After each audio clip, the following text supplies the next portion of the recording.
The rain against the penthouse glass was a muffled drumbeat, a rhythm for Port Oriole's restless Atlantic heart. Below, the lights of the Briar Harbor estate blurred into the wet dark. Adrian Moretti, 38 years old and the quiet sovereign of the Moretti family, moved with a stillness that belied the city's chaos. He pulled the cashmere blanket up to his daughter's chin. Mina, 8 years old and the only true north in his compromised world, was already deep in sleep, her breathing soft in the opulent room. He allowed himself one beat, two, just to watch her, here, in this attic sanctuary. He was only a father. Then, behind him, a sound that did not belong. It was not the rain, not the old house settling, not the distant foghorn from the sound. It was sharp, dry, and absolute. A metallic click, the unmistakable sound of a gun being cocked. Adrian froze. His hand was still resting on the edge of Mina's blanket. His gaze lifted, not to turn, but to the sprawling window panes dark with the night storm. He could see the room reflected in the glass, the warm lamplight, the edge of his daughter's bed, and behind his own shoulder, a shadow, a silhouette holding the weapon, its form distorted by the rivulets of water streaming down the pane. The moment stretched, impossibly tight. 36 hours earlier, the city had been holding its breath for a different reason. The Blue Lark, a neutral territory restaurant of gleaming brass and dark wood, had become a stage, a rival leader, choking. His face a mask of purple terror, had collapsed during a supposed peace dinner, a faked heart attack, a theatrical medical disaster designed to ignite a war. But Adrian Moretti had not built his empire on predictable violence. As panic erupted, Adrian had moved through the chaos. He hadn't drawn a weapon, he'd knelt, performed chest compressions with brutal, efficient force, and saved the man's life in full view of the city's underworld and civilian elite. It was a power play, a public declaration that he, not chaos, controlled the streets. That act of public mercy had an unintended witness, Dr. Elise Hart, a cardiologist volunteering her time at Flamingo Hospital, had been routed past the scene. She was the widow of a musician, an innocent man vaporized in a Mafia crossfire 1 year prior. Her grief had calcified into a white-hot hatred for the men who treated Port Oriole as their chessboard. But what she saw that night unsettled her. Later, in an alley slick with rain behind the hospital, she'd seen Adrian Moretti again. He wasn't in his tailored suit now. He was kneeling on the wet pavement, his shirt sleeves rolled up, skillfully bandaging the arm of a young, terrified soldier from his own crew. He spoke in a low, calming tone. It was a gesture of care so profound, so contrary to the image of the devil she held in her mind, that it planted a seed of dangerous conflict within her. The city was already tense. Rumors were spreading from the wharves to the high-rises. The Interstate Integrity Bureau, a meticulous and feared federal agency known as the IIB, was tightening its grip. They were sniffing around the port gangs, and everyone knew the IIB never moved until it was ready to sever the head. Elise knew the rumors were true. Her adoptive brother, Jonah Vale, was one of their lead agents. He had called her that same morning. His voice clipped with authority. "Elise, I know your route. Stay away from the Harbor District. Stay away from Moretti. He's not a puzzle for you to solve. He's an anchor, and he'll pull you down to the bottom with him." Adrian, unaware of the doctor who had twice observed him, navigated his own burdens. He checked the time, not on a watch, but on a heavy, silver pocket watch he carried everywhere. It had been his grandfather's. Etched into the casing was a Latin phrase, "Poenitentia fidele," faithful atonement. It was the theme of his life, a private quest for redemption in a world that only respected sin. Elise finished her shift, the image of Adrian's hands that could save a rival or soothe a follower haunting her. She was exhausted, ready to go home to the empty apartment that still echoed with phantom piano chords. Her phone buzzed, a blocked number. A voice, digitally muffled, spoke quickly. "You want to clean up Port Oriole?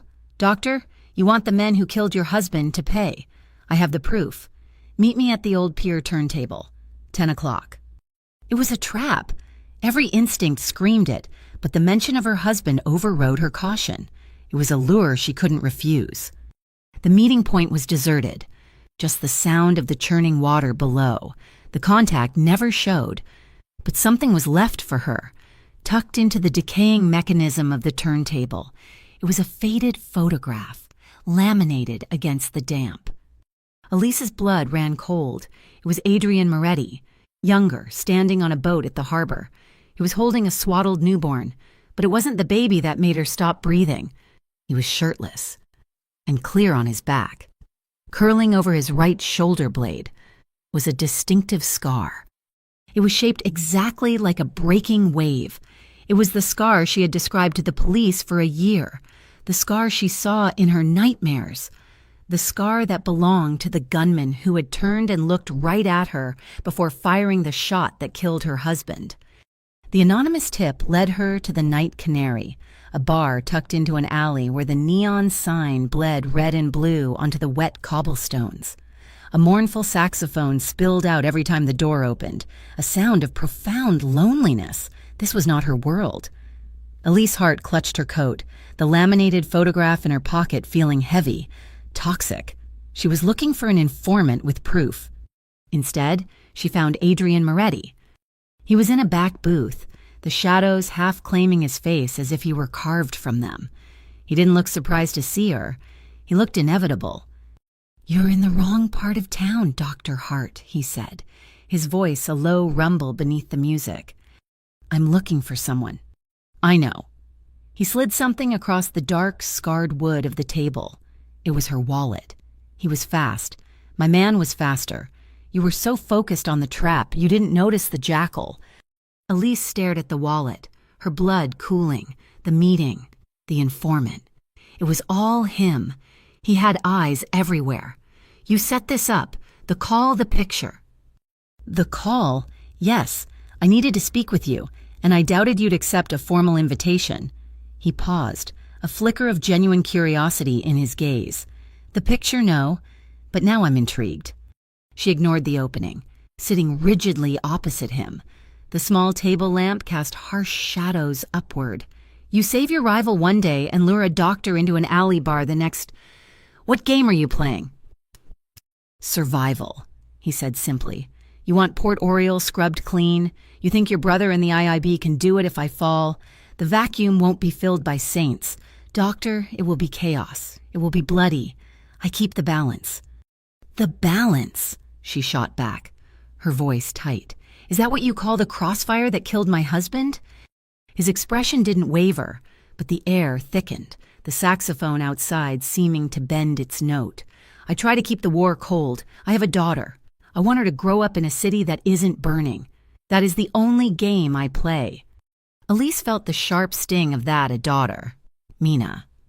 "I didn't bring you here to debate philosophy," Adrian continued, leaning slightly into the light. "I need a favor, a professional one. I need you to see a patient. I don't make house calls for the Mafia. Her name is Serafina. She's my adoptive mother. She is unwell. Her physicians are competent, but they are on my payroll. They tell me what I want to hear." His gaze held hers, stripped of pretense. "I need someone who isn't afraid of me to tell me the truth," he added. "She runs the Breyer Scholarship Fund." Elise knew the fund. It was the Moretti family's legitimate face, a charity rumored to wash more money than it ever gave to students. When he spoke of his mother, the hard lines of the dawn softened. She saw the man from the alley again, the one kneeling on the wet pavement, tending to his soldier. It was a crack in the monster's facade, a glimpse of the dutiful son. "Why me? There are other doctors." "Because," Adrian said, "you hate me. You are the only person in this city I can trust to be honest about her condition." Before she could form a refusal, a subtle tension shifted in the room. The bartender stopped polishing a glass. Adrian's gaze lifted, moving past Elise to the rain-streaked window that faced the street. "They're sloppy," he murmured. Elise glanced back, A dark sedan was parked across the street, its occupants little more than shadows, their focus entirely on the bar entrance. Who? The Salvetti family. Their new boss, Rico Salvetti, is young and impatient. He thinks the port is his for the taking. He sees my recent public service as weakness. The moment of vulnerability was gone. The predator was back. "Let me take you home. They won't move if you're with me." "No," she said, too quickly. "I can take myself home." He analyzed her, then gave a single, accepting nod. He reached into his coat, but it wasn't a weapon. He produced a simple, heavy-stock business card. It held only a phone number. "This isn't for me. It's my daughter's direct line. If I'm ever unavailable and Mina needs help, that's the number. Keep it, please." The weight of the card in her hand felt heavy, like an anchor. It was a piece of his soul. As she stood to leave, her pocket buzzed, a text message. It was from Jonah. "IIB is hitting Warehouse 7 tonight, 9 o'clock. Stay away. Elise, I mean it. This isn't a game." Warehouse 7. Elise's mind raced. That was the registered address for the Breyer Scholarship Fund, Serafina. She looked up at Adrian. He was watching her, his expression unreadable. He hadn't just asked her to see his mother. He had known the raid was coming. He was testing her, or using her as a shield. "I'm not worth trusting, Doctor," Adrian said, as if reading her thoughts. His voice was quiet, devoid of self-pity. "I know that. Probably the only person in the world who should trust me is my daughter." Elise left the bar, her heart hammering a frantic rhythm against her ribs. She didn't go to her car. She took the long way, cutting through the old brick tunnels that ran under the harbor railway. The air was damp and cold, smelling of salt and rust. She needed to think. She paused, leaning against the damp brick to catch her breath. Her phone's light grazed the wall, illuminating something that wasn't modern graffiti. It was an old symbol, deeply carved, a pulley wheel crossed by 3 stylized ropes, the mark of the Cableway Guild, a smuggling network rumored to be centuries old, a ghost story the harbor masters told. It meant a third player, older than the Mafia, was moving in the shadows. Elise finally emerged onto the street near her apartment, the rain washing the city clean. Across the way, almost invisible in the downpour, Adrian Moretti's town car idled. He hadn't left. He hadn't followed. He had watched, a silent sentinel, ensuring she made it out of his territory. She saw his silhouette through the rain-lashed windshield, a man who could orchestrate chaos and yet stand a quiet vigil, a man who wore the scar of her husband's killer. Elise's heart turned away, pulling her collar tight, and hated herself. She hated him for being the devil, and she hated herself because, for one fleeting, treacherous moment, her heart had faltered for him. The raid on Warehouse 7 was a bust, just as Adrian had intended. Jonah was furious, and Elise used his anger to her advantage. She agreed to meet him at an all-night diner, a neutral ground of formica tables and stale coffee. "He used you, Elise," Jonah said, his hands wrapped around a mug he wasn't drinking. "He wanted the IAB to look foolish, and you walked right into it." "He also gave me this," she said, sliding a medical file across the table. It wasn't the real file, but a copy of Serafina Moretti's recent blood work, which Elise had managed to acquire through a contact at Flamingo Hospital. Forget the warehouse. Look at her labs. Her potassium is erratic, and there are markers consistent with progressive cardiac toxicity. She's not just sick. Jonah, she's being poisoned. That stopped him. Elise leaned in. "Adrian asked me to look at her. He suspects. He just doesn't know where to look." She had spent the last 12 hours buried in medical charts. Serafina's condition wasn't a sudden decline. It was a carefully managed descent, slow-acting, designed to mimic natural heart failure. The primary medication she was on, a rare beta blocker, was the perfect vehicle. Elise traced its prescription. The lots were being filled exclusively by Marrow and Sons Pharmacy, a high-end apothecary that catered to the city's elite. A quick search showed the pharmacy's parent company was a holding corporation, the Halcyon Wharf Trust. She fed the name Halcyon to Jonah, Check it, please, as a favor. Jonah's shoulders slumped, and he was a good agent, but he was a tired brother. Fine, I'll check it. In return, you need to know what you're stepping in. We've been tracking a pattern. Over the last 6 months, there have been 5 accidents involving Moretti's extended family, a cousin's brake line cut, an uncle's boat sinking. Nothing that points back to a rival. It all feels internal. Someone is cleaning house. A knife in the house. The phrase echoed in her mind as she left the diner. She needed another perspective, one outside the law. She went to Harbor Wave, a tiny independent podcast studio smelling of dust and old electronics, run by Noah Penn. He was the city's foremost chronicler of organized crime, a man who survived on coffee and skepticism. Dr. Hart, Noah said, pushing a pair of oversized headphones back. To what do I owe the pleasure come to correct my pronunciation of myocardial infarction? I need to know about a ghost, Elise said, cutting to the chase. A hitman. Last year, he wore a scar, right shoulder blade, shaped like a breaking wave. Noah went still. He spun in his chair, typing. The one who... Yes, I remember the file. He turned the monitor. A grainy security photo appeared. They call him Gull. Used to be freelance muscle, then got a full-time gig, high-level protection. For who? Elise felt her pulse quicken. That's the interesting part, Noah said. He wasn't Adrian's man. He was on Serafina Moretti's personal detail. Disappeared right after your husband's incident. Most assumed he was dead, a loose end tied up. A bodyguard for the woman now being poisoned. The pieces were clicking together in a terrifying mosaic. Serafina, Gull, the internal accidents. Elise left Harbor Wave and made one more stop. She had managed to secure one of Serafina's blister packs of medication. She took it to the Gull Wing, a small, independent toxicology lab run by a brilliant and discreet chemist. The call came 2 hours later. It's digitalis, doctor, the chemist said. Trace amounts, but it's there. Ground foxglove. Old school. Not enough to kill outright. Just enough to slowly weaken the heart muscle until it gives out. Whoever is doing this is patient. And very, very cruel. Elise hung up, the phone feeling cold in her hand. She was standing at a moral precipice. If she went to Jonah with this, the IB would tear the Moretti family apart, likely sparking the very war Adrian was trying to prevent. Adrian would fall.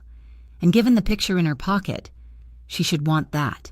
But an old woman was being murdered. A mother. And then there was Mina. What would happen to that little girl in the firestorm? Her conscience warred with her grief. She had to warn him, not the Don, the son.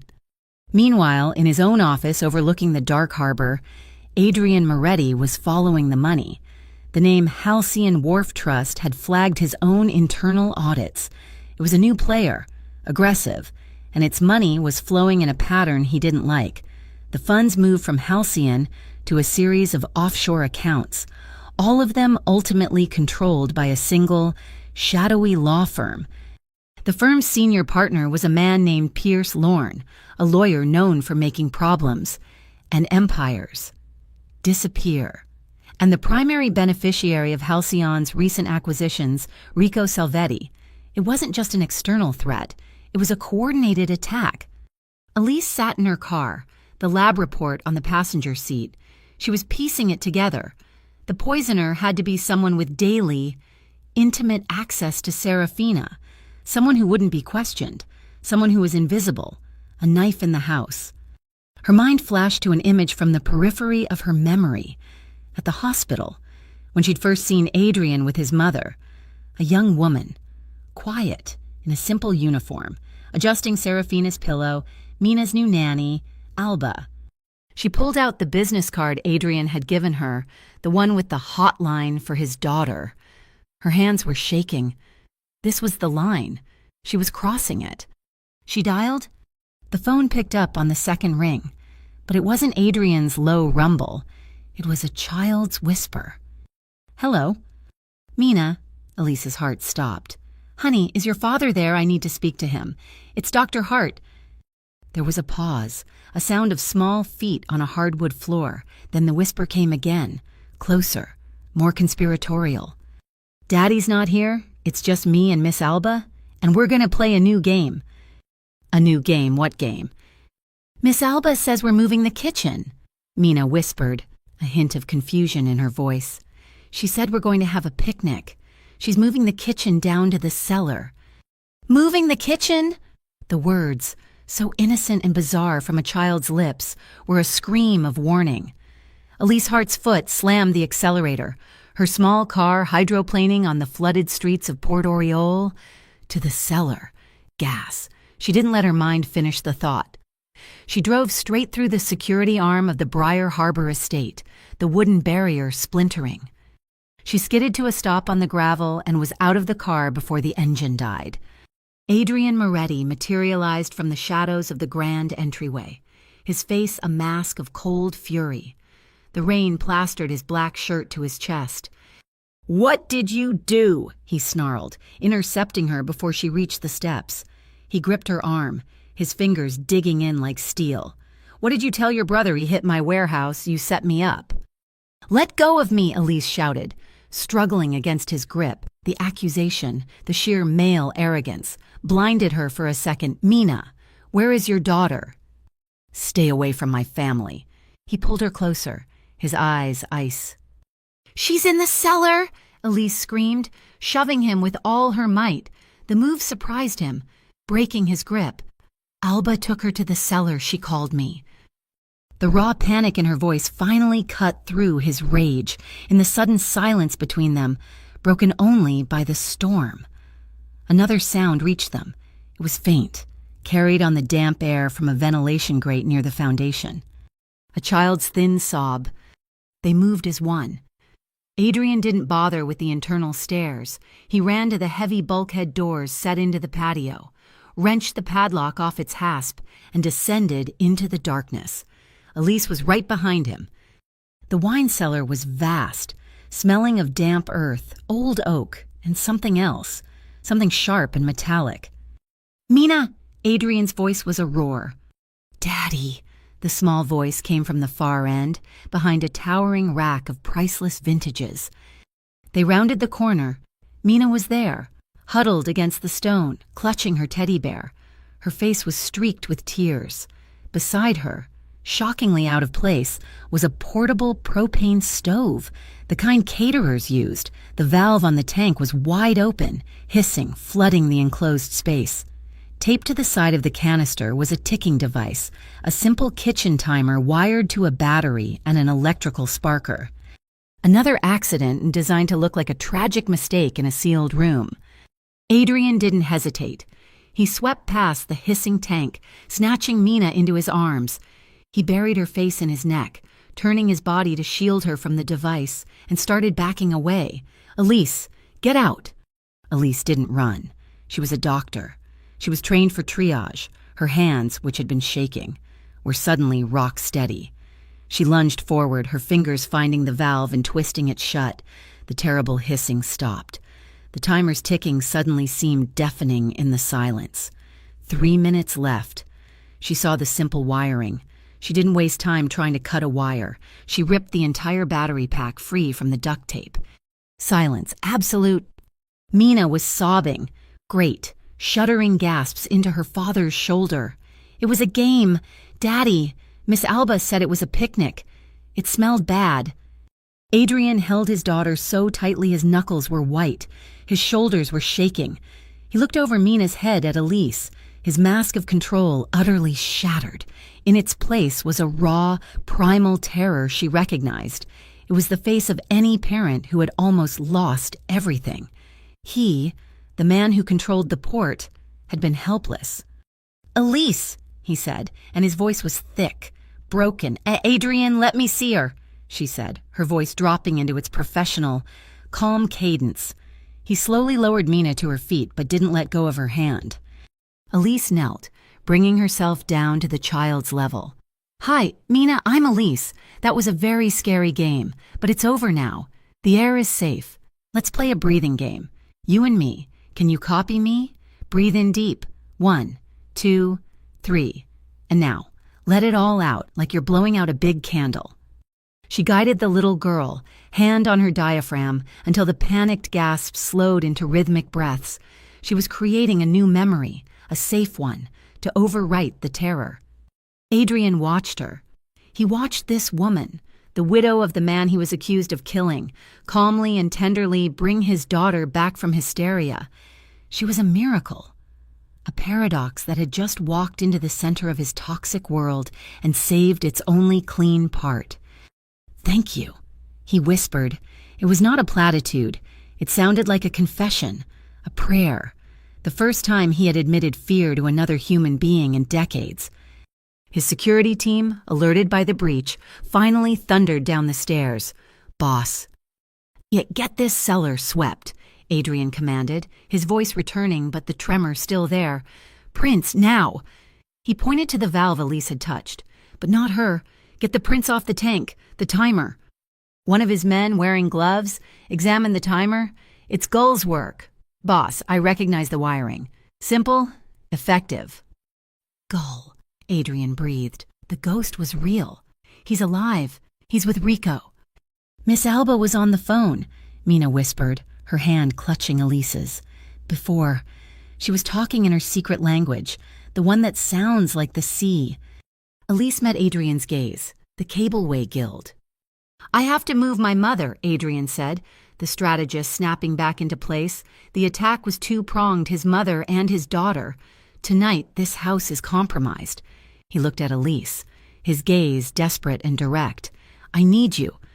Not as a doctor, as the only person in this city I know isn't on his payroll. There is a private clinic, Lantern Street. It's clean. Will you take her? Will you keep her safe?" Elise looked at the man before her. The father, the killer, the son. "Yes," she said. "I will save your mother. But you have to promise me something." He waited, his entire world balanced on her word. "You stop this. You stop the bloodshed. No retaliation, no war. You find another way. For her." She nodded toward Mina. Adrian looked at his daughter, now half asleep on her feet, and then back at Elise. He gave one slow, heavy nod, a promise made under duress, a promise he had no idea how to keep. Later, after Mina was safe in a new room, two of Adrian's most trusted men guarding the door, Adrian himself stood in the hallway. He just leaned against the wall, watching the door, looking utterly spent. The storm outside raged. He was a king who had just realized his castle was made of sand. Elise walked up to him. She didn't speak. She just reached out and placed her hand on his shoulder. He didn't flinch.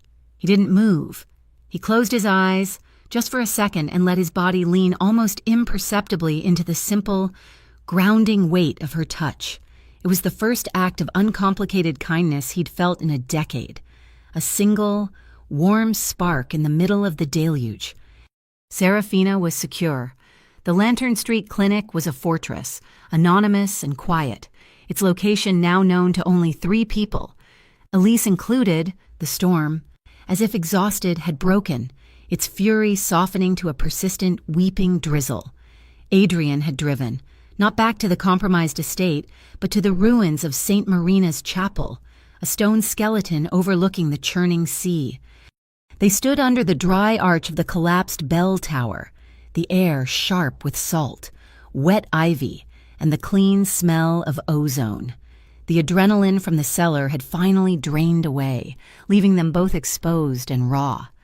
"She'll be safe there," Elise said, her voice quiet. She was watching the gray waves crash, not him. "For now," Adrian replied. He leaned his broad shoulder against the ancient stone, the weight of the last 24 hours pressing down on him. "My father, he enjoyed the chaos. He used fear as a tool. He made sure we all saw the blood." His voice was flat, devoid of emotion. "When Mina was born, I held her. She was perfect. I swore to myself she would never see that part of the world, never know the man I have to be." His voice cracked. "Just once. Tonight, I brought that world right to her room." Elise turned to him then. The strategist, the Dawn, was gone. This was the man from the wine cellar, the father who had been shaking. "You didn't bring it," she said softly. "You trusted the wrong person, but you saved her. We saved her." She looked away, out at the sea. "I've been living with my own guilt for a year. My husband, Liam, he wanted to leave Port Oriole. He hated the corruption. I was the one who insisted we stay. My career was here. My brother, I was selfish." Her voice thickened. If I had just listened to him, he would be alive. He looked at her, truly seeing the shared geography of their grief. They were not the Don and the widow. They were two survivors, anchored by the violence of others. "You're blaming yourself for the wrong thing," Adrian said, his voice rough. "You're blaming yourself for living." He pushed off the wall, closing the small, charged space between them. He didn't touch her, not yet. He just stood before her, letting her see the profound exhaustion in his eyes. "You saved my daughter's life. You are risking yours for my mother. And tonight, you saved me." "I just stopped a gas leak," she whispered, her heart starting a slow, heavy drumbeat against her ribs. "No," he said, "you did more." He raised a hand, his calloused fingers hesitating before tracing the line of her jaw. His thumb brushed the dampness from her cheek. She didn't pull away. She leaned into the touch, a touch that was hesitant, rough, and impossibly gentle. Their foreheads met. They stood that way for a long moment, breathing the same salty air. His other hand found hers, lacing their fingers together. It wasn't a gesture of possession. It was a lifeline. He kissed her. It was slow, uncertain, tasting of rain and desperation. It was not a kiss of passion, but of profound, aching recognition. It was a question, an apology to their separate pasts, a hope for a future that seemed impossible. Elise felt the rigid control in him, the immense strength he held in check. Her free hand came up, resting on his chest, feeling the frantic, steady beat of his heart beneath the damp fabric. It matched her own. As he shifted, deepening the kiss just slightly, her hand moved, sliding up his shoulder, her fingers brushing the raised, rough skin through his shirt. The scar, her breath hitched, but she didn't pull away. His breathing deepened, matching the rhythm of the rain outside. His heavy wool coat, which he draped over a broken wooden pew, slid unheeded from the damp wood to the stone floor. The moment was suspended, fragile, a tiny warm spark in the cold, until the sharp, insistent buzz of his phone shattered it. It was the Mina line. He broke the contact, his eyes still holding hers, and answered. His voice instantly transformed. "Mina, are you okay? Kara, I'm safe." Elise watched as the father eclipsed the man. He listened, murmured assurances. "Yes, I promise. We will talk when it's safe. I love you." He hung up and looked at Elise, his expression torn. A small, sad smile touched his lips. She returned it, that shared smile. A silent promise to continue what the call had interrupted was almost more intimate than the kiss. "Elise," he said, his voice low, still holding her hand, "the scar." "I know," she whispered. "If you say stop," then he said, mind his gaze unwavering. "We stop, always, no matter what." She looked at the man who had just offered her absolute control, the one thing no one in his world ever gave away. She didn't pull her hand from his. She simply nodded. Across the cove, half a mile away, in a car parked on a scenic overlook, the shutter of a high-powered lens clicked. Jonah Vale lowered the camera, his face grim. He had them. Adrian Moretti, his primary target, embracing his sister. This was the leverage he needed to break her. This was how he would save her from the anchor. The next morning, the city woke up to Noah Penn's voice. His new podcast episode had dropped at dawn. The Harbor Angel, he called it. Who is the mysterious doctor seen at the Blue Lark, saving a rival Dawn, and who was seen leaving the Moretti estate in the early hours? Port Oriole's underworld has a new guardian, and she wears scrubs. The story was a match on dry tinder. By noon, Rico Salvetti's organization had fueled the fire, leaking doctored photos and rumors to the tabloids. Moretti's muse, one headline blared, Dr. Hart, grieving widow or mafia mistress. Elise's world imploded. Flamingo Hospital, bowing to pressure, placed her on immediate, indefinite leave. The final blow came at 3 o'clock, a formal summons from the Interstate Integrity Bureau. She met Jonah in his sterile office. "They think you're compromised," he said, his voice flat. He threw the photos from St. Marina's on the table. Elise looked at the images of her and Adrian, her heart aching. "What do you want? Jonah? I want you to turn on him, wear a wire, testify, end this." "No? Elise, he will destroy you." "No," she said, her voice like steel. "I will go. I will face the INUB. I will answer their questions, but I want a deal. A deal. I want federal protection. Not for me, for Mina Moretti." Jonah stared, incredulous. "You're protecting his daughter. She is an 8-year-old girl who was almost murdered last night. You want my cooperation? You protect that child. I want your best team. Full time." Jonah ran his hands through his hair. Trapped. "Fine, you'll get it. The Seagull unit. They're the best. They'll be invisible. But they'll be there." Elise stood. She walked to the door and paused. "And Jonah, he's not the anchor. The city is... We're all just trying to find a way to breathe." She left him and walked out into the hostile afternoon sun. Adrian's car was waiting 2 blocks away, as she knew it would be. She got in. He looked at her, his face etched with worry. "Elise, the news." "I know," she said. She reached across the console, her hand finding his. She laced their fingers together, a mirror of the night before. This time, there was no hesitation. It was a commitment. "They've summoned me," she said. His hand tightened on hers, the knuckles white. The net was closing, and they were both in it now, together. The digitalis began to clear from Serafina Moretti's system within hours of her arrival at the Lantern Street clinic. Elise had administered the antidote, her hands steady, working purely as a physician. When the old woman's eyes finally focused, they were sharp and lucid, showing none of the fog from the previous weeks. "He trusts you," Serafina whispered, her voice like dry paper. Elise, checking her vitals, merely nodded. When Adrian arrived, his mother gripped his hand with surprising strength. "There is an enemy who wears our family's face. Figlio mio," she rasped, the words tearing from her. "He was poisoning me, to make the old man's son weak." "Who?" Adrian's voice was low, dangerous. "I don't know his name, but I know his heart." She fumbled for a small key worn on a chain beneath her nightgown and pressed it into Adrian's palm. "My private safe. Find the anchor ledger. It holds them all. The real accounts." In a sterile high-rise apartment, a new safe house far from the harbor, they opened the book. It was not a simple ledger of numbers.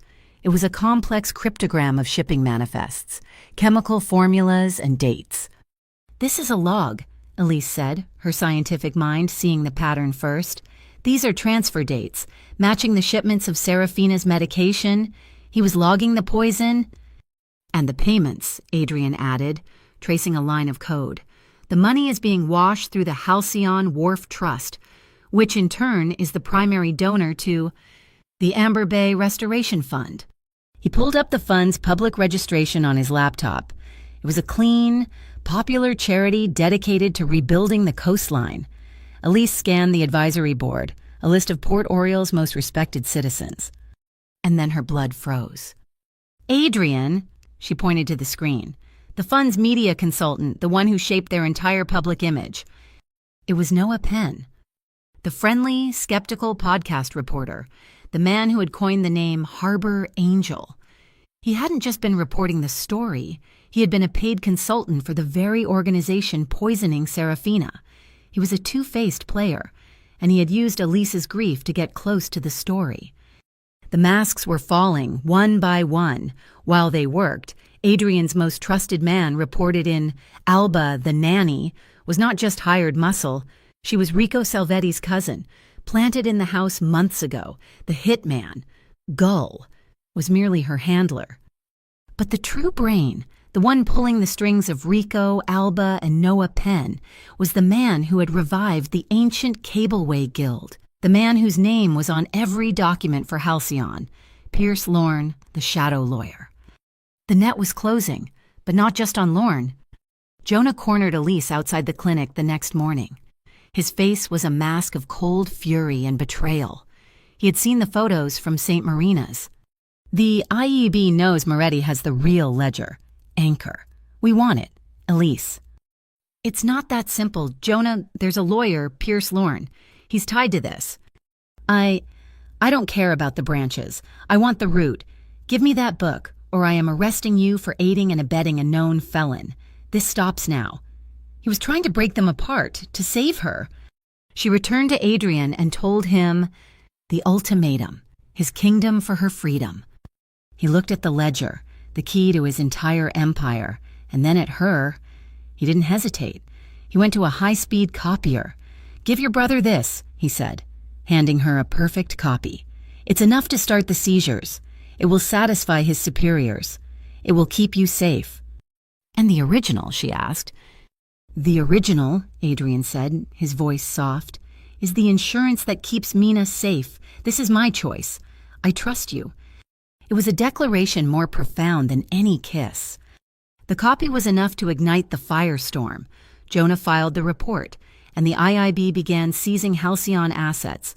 Noah Penn, suddenly exposed as a consultant for a now toxic fund, panicked. His name was everywhere. His call to Elise was frantic. "Elise, you have to help me. I didn't know about the poison. I swear, Lorne, he had leverage on my family. I was trapped. Please, meet me. I'll give you everything. I have proof on Gull, the real identity. I'll testify." "Where?" "The fog bridge. Half an hour. Please, Elise. He'll kill me." It was a trap. She knew it. He knew it. But he was also a man about to die.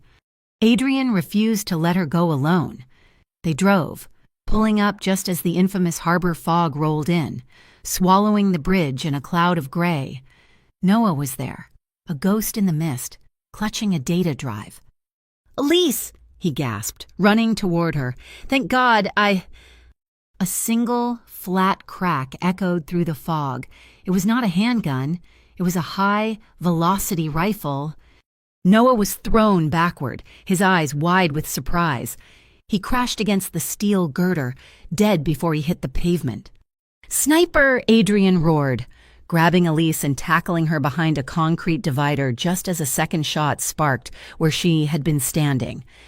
Then, chaos. Figures emerged from the fog. Jonah, he and his Seagull unit had been tailing her. The protection for Mina now extended to Elise. Jonah ran to Noah's body, his gun drawn. He knelt, checking for a pulse that was obviously gone, and then he saw it, glinting on the wet asphalt next to Noah. A single brass shell casing. He picked it up. His blood ran cold. It was stamped with the insignia of his own unit, the Seagull unit. "No," he whispered. He ran to his own team's sniper, who was set up on the opposite end. "Did you fire?"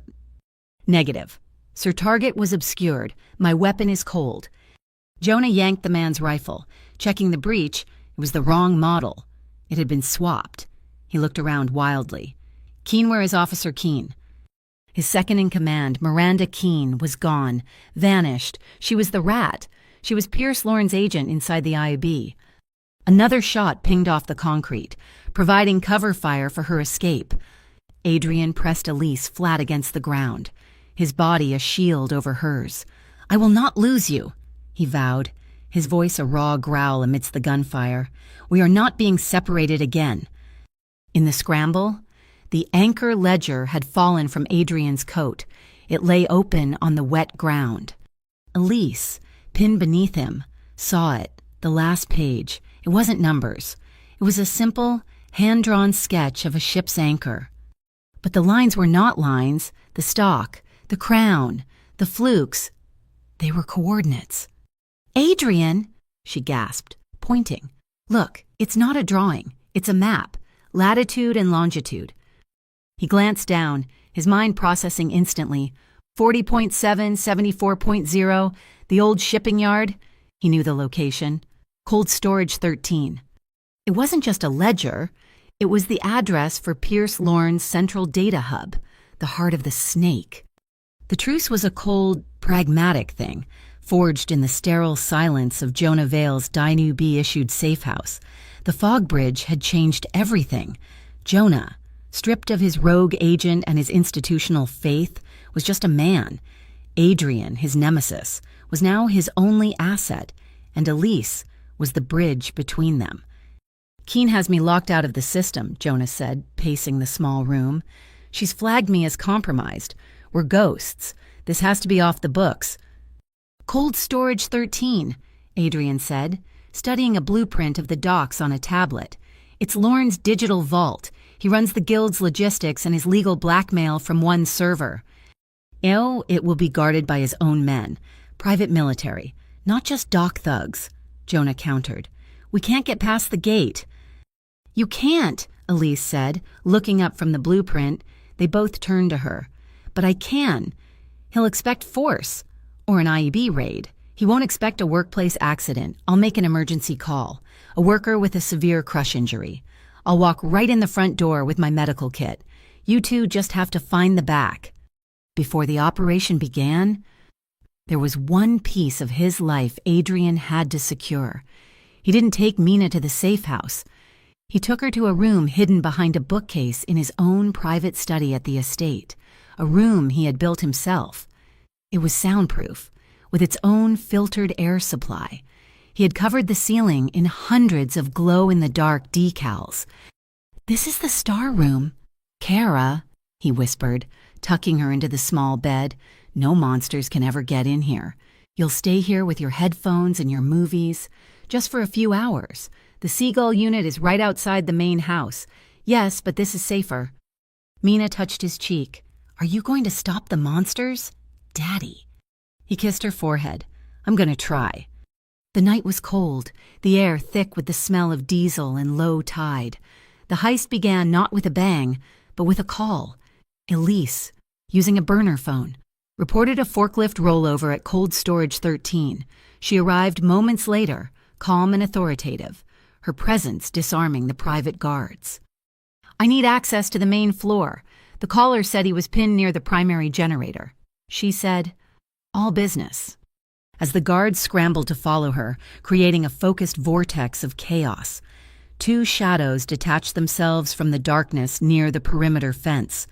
Adrian moved first, a blur of motion, disabling a pressure sensor with a bypass tool. Jonah was right behind him, patching into the camera feed with a portable disruptor. Looping the feed for 30 seconds, Jonah murmured into his comm. Go. They moved like a well-oiled machine. Adrian, the creature of shadows, neutralized two guards with silent, economical precision. Jonah, the technician, sliced through the digital locks leading to the sub-level. They found the server room. It was a freezing, humming vault. While Jonah jacked his hard drive into the main console, Adrian stood watch at the door. I'm in, Jonah whispered, his fingers flying. He calls it Tide. It's everything. A shadow ledger connecting Pierce Lorne to the Halcyon Trust, payments to Officer Keen, shipping manifests for the Cableway Guild, blackmail on Rico Salvetti. He's been playing them all. The door hissed open behind Adrian. It wasn't a guard. It was Gull. His eyes were dead, his face set in a grim mask. He had been waiting in the shadows, a loyal dog guarding his master's secrets. He didn't lunge at the men. He lunged at Elise, who had just joined them. Adrian moved without thinking. He threw himself in front of her, twisting to take the blow. Gull was fast, the knife a silver arc. It wasn't a stab. It was a deep, vicious slash. Adrian grunted, the sound forced from his lungs, as the blade ripped through his coat and deep into his side. Before Gull could strike again, Jonah tackled him, a raw cry of rage erupting from the agent. The two men crashed through the server room door, tumbling out onto the high, windswept gantry that overlooked the container yard. Adrian slumped against the server rack, his hand pressed to his side, blood already pouring through his fingers. Arterial, he gasped. Elise's terror vanished, replaced by a cold, clinical focus. She was the doctor. "Hold this," she commanded, grabbing his hand and forcing it harder against the wound. "Don't move." She ripped her medical bag open, pulling out supplies. "There's no time for sutures." She tore his shirt open, saw the gushing wound, and clamped a hemostat directly onto the bleeder. Adrian roared, his back arching off the wall, but the bleeding slowed to a dark ooze. Science had just saved action. Outside, the fight was brutal. Jonah versus Gull, a mirror match of two broken men, fighting on a narrow strip of steel 50 feet above the ground. Jonah, fueled by the betrayal of his bureau, fought with a desperate ferocity. He broke Gull's defense, a combination of blows ending with Gull hanging precariously over the edge, the dark sea churning below. "You killed Noah," Jonah snarled. Gull just smiled, blood in his teeth. "Do it, be like us." Jonah looked at his own shaking hands, then at the man who represented everything he hated. He hauled Gull back over the railing, slamming him onto the metal walkway. He didn't throw him. He pulled out a pair of zip ties and cinched the killer's hands behind his back. "No," Jonah panted. "You'll stand trial. The cycle ends." He returned to the server room to find Adrian pale but conscious, leaning heavily on Elise. Her hands were covered in his blood. She was shaking now, the adrenaline wearing off. Adrian, despite the agonizing pain, raised his good hand and touched her cheek. His thumb brushed away a tear she hadn't realized had fallen.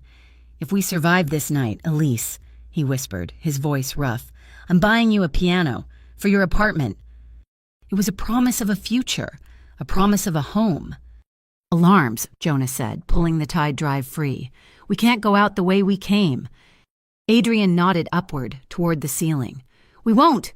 He pointed to the massive, dormant steel cables of the old Cableway Guild, their smuggling route. "We use their road." They clipped onto the emergency harness, the three of them gliding through the darkness, away from the storage facility, the wind whipping at them. They landed on the roof of a secure building a quarter-mile away. Jonah plugged the tide drive into a secure laptop and hit enter.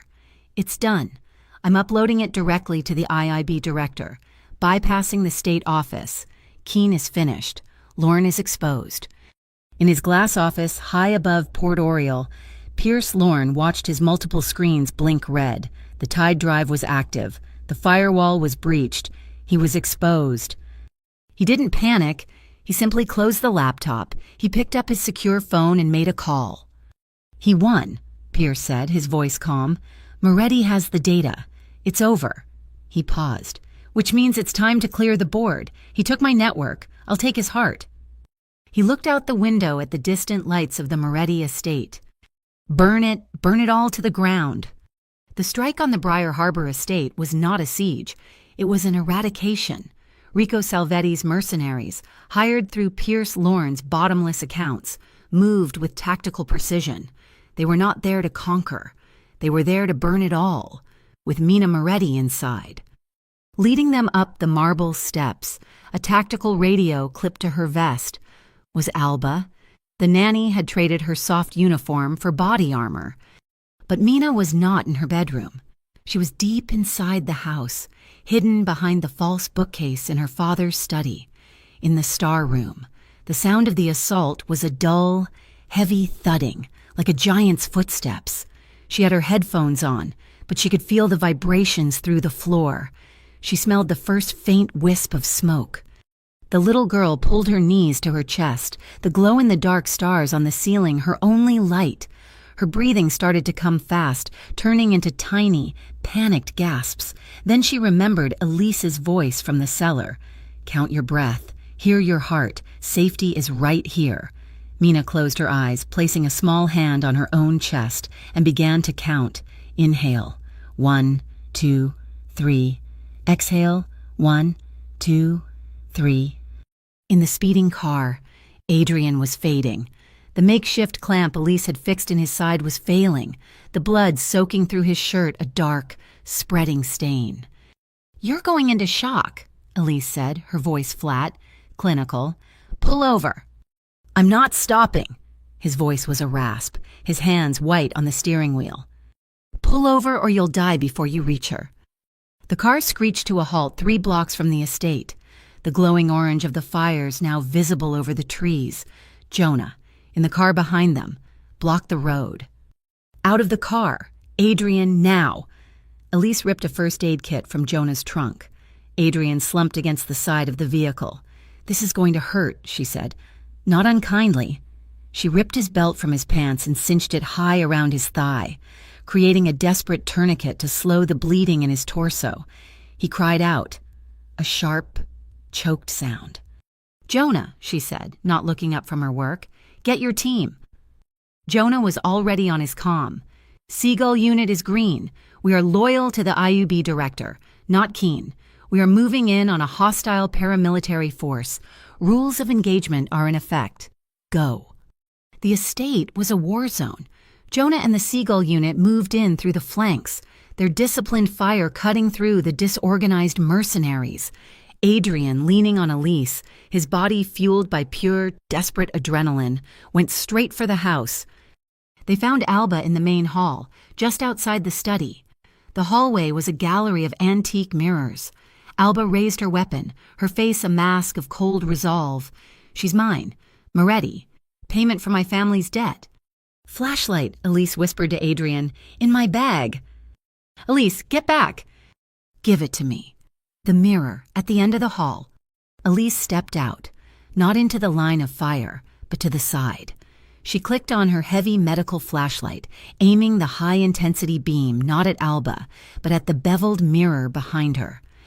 The effect was instantaneous. The beam hit the mirror and refracted into a blinding web of light, turning the dark hallway into a disorienting trap. Alba cried out, raising a hand to shield her eyes, firing blind. Adrian moved. He wasn't the strategist now. He was the predator. He crossed the distance in 2 strides. The sound was not a gunshot, but the sickening, solid crack of bone. He disarmed her, shattering her wrist, then slammed her against the wall, knocking her unconscious. He held her there, his breath tearing from his lungs, his entire body vibrating with the urge to kill. "Adrian," Elise said, her hand on his arm. He looked at the unconscious woman, then at Elise, then at the study door. He let Alba slump to the ground. "For Mina." He breathed.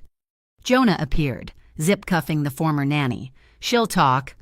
Then, a secondary blast. The kitchen erupted in flames, a fireball rolling down the corridor. The mercenaries had set incendiaries. "Mina!"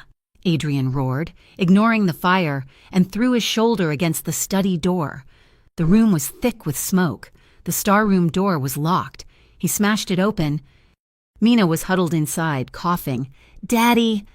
"Go," Elise said, pushing past him into the tiny room. "I have her. Clear the way." She scooped the child into her arms. Mina began to wail, terrified by the smoke and the flames licking the hallway.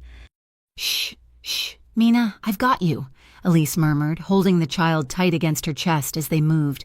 Listen to me." She began to tap a steady rhythm on the child's back, a simple 1-2 beat, thump, thump, thump, thump. "That's my heart. Can you hear it? That's the heart song. You just match me." Mina buried her face in Elise's neck, her small, coughing sobs slowly quieting as she clung to the steady, living rhythm. Adrian saw the fire spreading toward the main gas line in the utility room.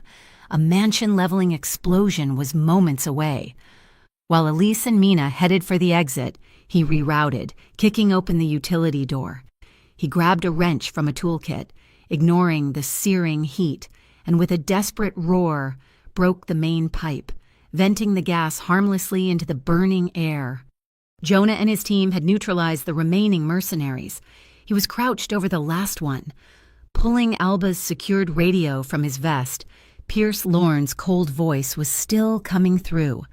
"Status report. Is the girl confirmed status?" Jonah shut it off, securing the device. They burst out of the smoke-filled house into the night air, collapsing in the rose garden. The rain was washing the soot from the air. Sirens wailed in the distance. Adrian, his makeshift tourniquet failing, sank to his knees. Mina slid from Elise's arms and crept toward him. She was safe. She was alive. She looked at her father, covered in blood and soot, and gently placed her small, clean hand on his rough cheek. "Daddy," she whispered, her voice clear in the sudden quiet, "don't be a bad man anymore." The words struck Adrian Moretti with more force than the knife. He closed his eyes, leaning into her tiny hand, and pulled her into a desperate hug, his body shaking. "I'm trying, Kara," he whispered into her hair. "I'm trying so hard." Elise watched them, her own heart aching, the smoke, the blood, the fear. It all faded. She wasn't looking at a mafia boss. She was looking at a father, broken and bleeding, holding his entire world. She saw the man he was, and the man he was desperately trying to become, and she knew, with a terrifying certainty, that she loved him. The moment of peace lasted only a second. Adrian's secure phone, the one he used for business, began to vibrate on his belt. The sound was obscene in the quiet garden. He looked at Elise, his eyes filled with a new dread. He pulled Mina closer with one arm and answered the call with the other. "You took my network," Pierce Lorne's voice said, calm and cold. "So now I'll take your leverage. A final negotiation. Longfin Warehouse. Midnight, come alone. Adrian or every medical board and news station in the country gets a very detailed, very authenticated file on Dr. Hart's little hobby of altering hospital records to save street trash. Your choice."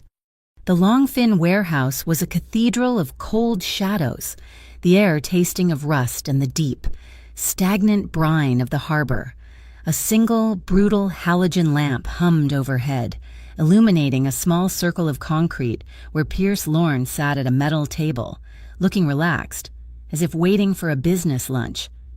Adrian stood opposite him. He had refused to sit. His face was a grayish white, his breathing shallow, the makeshift pressure bandage at his side already soaked through. Elise stood a pace behind him, a silent, steady presence, in the steel rafters above, hidden in the darkness. Jonah Vale had his microcamera trained, the feed streaming live to the IUB director's secure terminal. "The board is set," Pierce said, his voice echoing slightly in the vast space. "The tide drive, Adrian, the original, an assigned public declaration that you are ceding all control of the Moretti holdings at the port. In exchange." He tapped the screen of his laptop. "I will withhold this rather fascinating file on Dr. Hart's humanitarian indiscretions." Adrian's hands clenched. He was trying to calculate, to find an angle, but the blood loss was dulling his edges. "The tide drive for the file on the doctor. Nothing else. The port stays mine." "A counter offer," Pierce mused, almost smiling. "Denied. You see, you're negotiating from a position of weakness. You're wounded, and you're in love. You'll give me the port to save her reputation." "The file has nothing to do with him," Adrian growled, taking a painful step forward. "This is between you and me. I'll take the fall, all of it, the smuggling, the money. I'll give you a confession that buries me, but you leave her and my family out of this." "No." Elise's voice cut through the cold air. She stepped forward, moving to stand beside Adrian, her gaze level with Pierce's. "He's wrong. I did it." Adrian looked at her, his expression a mask of disbelief and terror. "Elise, don't—" "I altered the records," she said, her voice clear and strong, resonating with a sudden, absolute authority. "I falsified charts to get life-saving treatments for patients who were undocumented or uninsured. I stand by that. I will make a public statement. I will surrender my license. I will face the consequences of my choices." She leaned forward. "But I will do so only in exchange for binding federal witness protection for Serafina Moretti and full, permanent immunity for Mina. You will not touch them. That is the only deal on the table." Pierce Lorne stared at her, his amusement turning to genuine curiosity. He finally let out a short, dry laugh. "Remarkable. You'd throw away your entire life for his family. He'd throw away his empire for you." He shook his head, the smile vanishing, replaced by a cold contempt. "This is what I will never understand about you people. This sentiment, this belief that love is a shield. It's not. It's a vulnerability. It's the weakness that makes you lose." "He's stalling," Adrian whispered to Elise, sensing the shift. "And now, Rico," Pierce called out into the darkness. "We're ready!" From the main loading bay, Rico Salvetti emerged, flanked by his men. They fanned out, their weapons trained on Adrian. "This ends tonight, Moretti," Rico snarled, his confidence high. "He's all yours, Rico," Pierce said with a dismissive wave. "Take him. And the doctor. She's a loose end." Rico's aim faltered. He looked from Adrian, bleeding but defiant, to Elise, who stood her ground, unblinking. "What no? The deal was for the port. The deal was for Moretti. You said nothing about killing a civilian, a doctor." Pierce sighed, the sound of a man burdened by the incompetence of others. "You really are just a street thug, aren't you? You lack vision." Before Rico could react, Pierce pulled a pistol from under the table and fired. The shot was deafening. Rico looked down, confused, at the blooming red circle on his own chest. He fell to his knees, his gun clattering to the floor. That was the only opening Adrian needed, ignoring the fire in his side. He exploded into motion. With a guttural roar, he lunged across the table, his one good arm outstretched, and seized Pierce by the throat. The table overturned, and they crashed to the concrete. The warehouse erupted. Rico's men, enraged and leaderless, opened fire.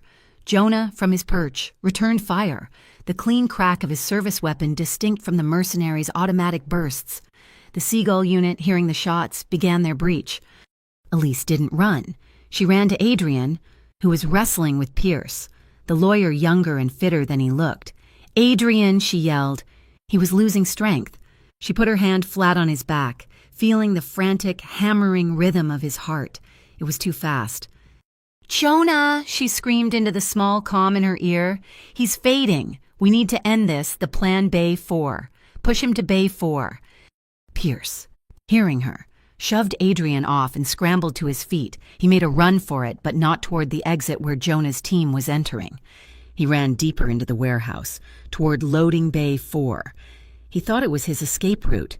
It was the trap Jonah's team had set. Pierce stopped at the bay door, pulling a small remote detonator from his pocket. "You fools!" he screamed, his voice high and thin, the calm facade shattered. "You walked right into it. I rigged this whole section." He slammed his thumb down on the button. A dull click, nothing. He smashed the button again. A bead of sweat trickled down his temple. He looked up. Jonah was standing on the gantry above him, holding a small, severed block of C4. "We swept the bay an hour ago. Pierce." Jonah called down. "Your rogue agent was very helpful with the codes." The mask of control completely disintegrated. Pierce's face contorted in pure, primal panic. He clawed at his ankle, pulling a small backup pistol from its holster. He didn't aim at Jonah. He didn't aim at the approaching Seagull team. He leveled the gun straight at Elise. "No!" Adrian yelled. He found his feet, his body screaming in protest, and threw himself forward, planting himself directly between the gun and Elise. He stood there, unarmed, swaying, his side a solid mass of agony. He couldn't fight anymore. He could only shield. He locked eyes with Elise, his gaze a final, desperate apology. A figure in black tactical gear slammed into Pierce from the side, tackling him to the ground. The gun skittered away. Jonah, Pierce was pinned, screaming curses, defeated. It was over. Adrian swayed, the adrenaline finally gone, leaving a cold, empty void. He started to collapse. Elise rushed to catch him, but before she could reach him, a final shadow detached itself from the darkness behind him. One last henchman, loyal only to Pierce, who had stayed hidden, waiting. A cold metal circle pressed hard against the base of Adrian Moretti's skull. "Don't move, boss."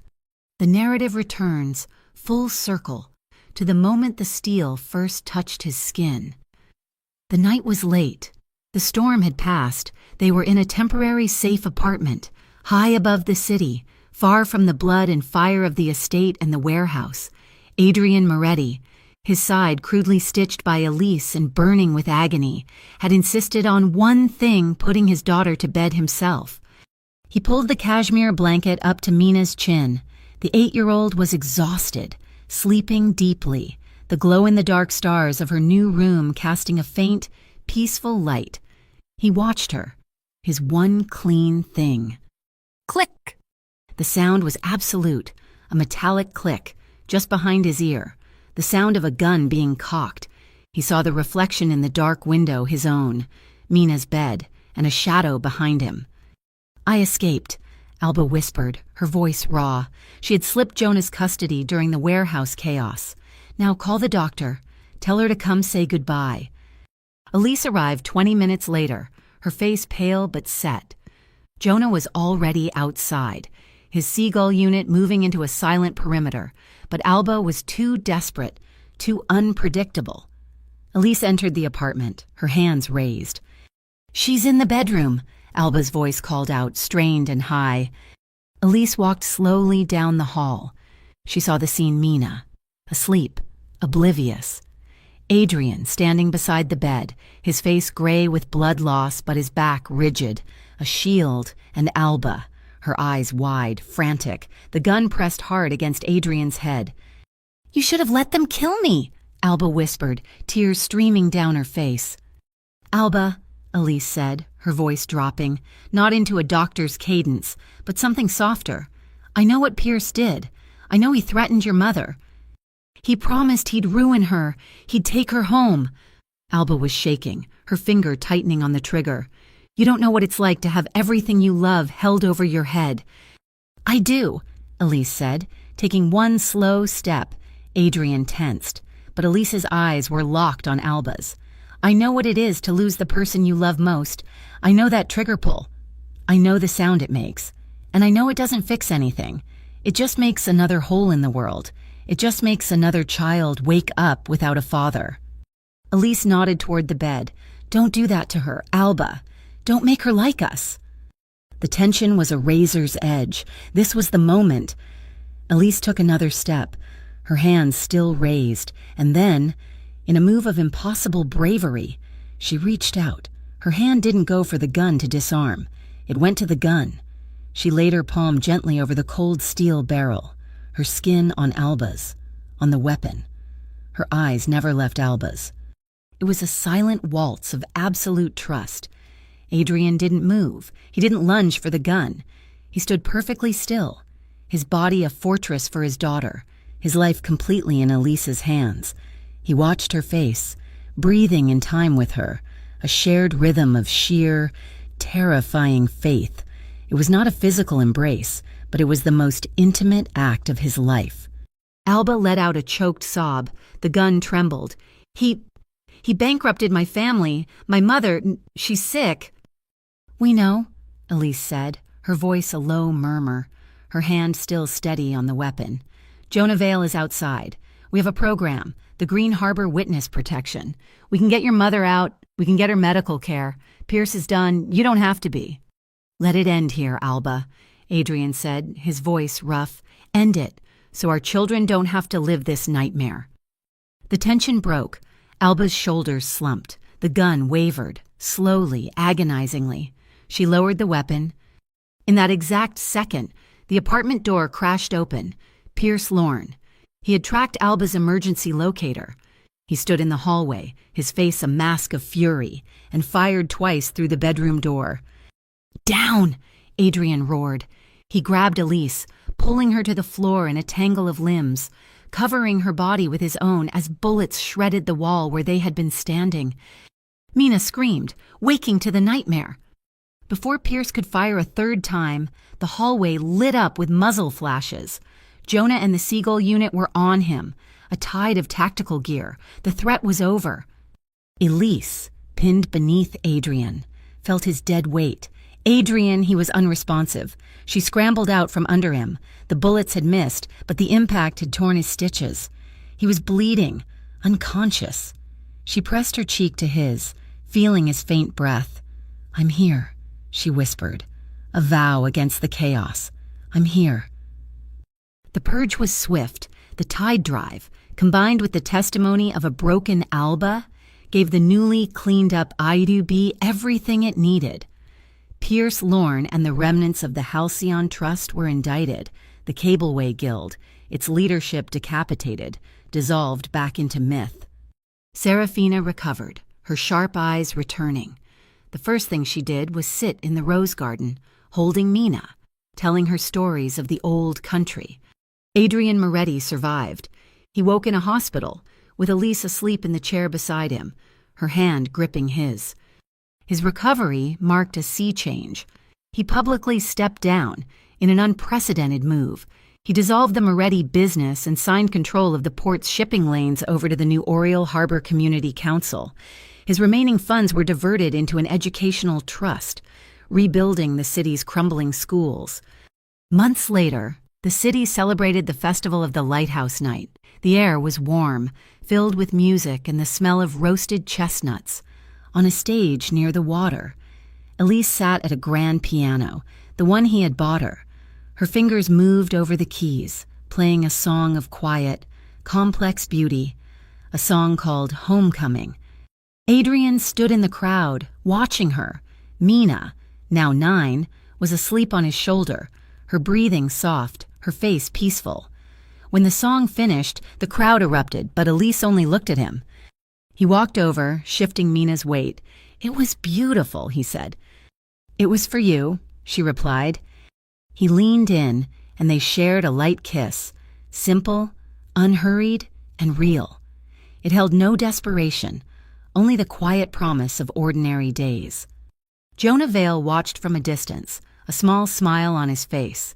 He had already filed the paperwork that cleared Elise's name, citing her invaluable undercover assistance.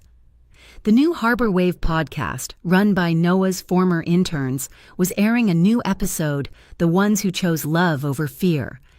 Later that night, Adrian stood by the window, looking at the harbor. He pulled out the silver pocket watch. He ran his thumb over the Latin inscription, Poenitentia Fidele, and snapped the cover shut. The ticking stopped. "Daddy," Mina's voice came from the doorway. She was rubbing her eyes. "Are we safe now? Is the house peaceful?" Adrian turned. Elise was standing just behind Mina, her hand on her daughter's shoulder. He looked at them, his wife and his child, his anchors. He smiled, the expression finally reaching his eyes. "Yes, sweetheart," he said, "it's peaceful, because our love is stronger than this harbor. Thank you so much for listening to this story. We would love to connect with you, so please comment below and let us know where in the world you are listening from.